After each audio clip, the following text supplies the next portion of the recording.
Being a herbalist, naturopath, nutritionist, they've of course got areas where they kind of cross over, but how do you best use those together for the benefit of a patient?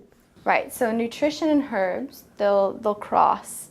Herbs and nutrition, things like cooking methods. So if you're cooking, a lot of times roasting, so we'll take roasting vegetables, roasting beets and starchy vegetables can create compounds called acrylamides. So when you're barbecuing a steak and that fat drips down from the meat onto the hot coals, you create carcinogenic compounds called heterocyclic amines, which just create damage, microscopic damage in the body. So things that you can do to help reduce is rosemary is a really great herb that you can create a good rub on the steak, and it can help reduce those effects, and it's good anti-inflammatory. You can even sprinkle them when you roast vegetables, because when you roast starchy vegetables, you create a different compound called acrylamides, which also cause the same. They're little rebels in the body and they like to cause trouble. So when you make a good seasoning with rosemary and sage, it can help to reduce those effects.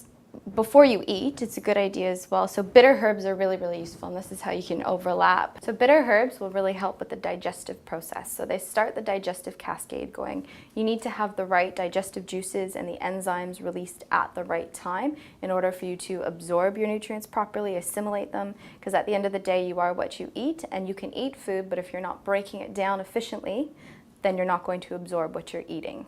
So for example, bitter herbs, you take a quarter teaspoon, they're very bitter tasting and they're designed to be really awful and yuck because you want to get the saliva going so it can start that digestive cascade, get the right amount of stomach acid going, which is really important for digesting and breaking down proteins into amino acids.